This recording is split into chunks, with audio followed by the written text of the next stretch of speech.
हो हात चालवायचा.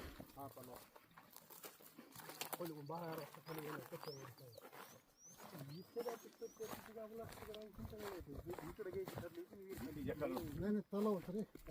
तलाव तिथे दाबायला हो कमी होतं लावून घेतलेलं होतं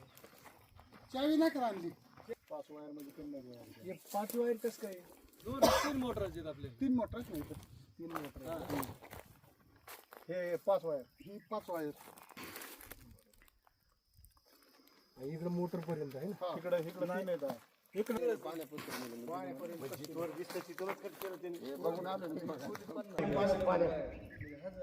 800 फूट वीज झालं 800-900 फूट गेलं 70,000 रुपये झालं. तिकडे गेले ना आमच्याकडे गेले ना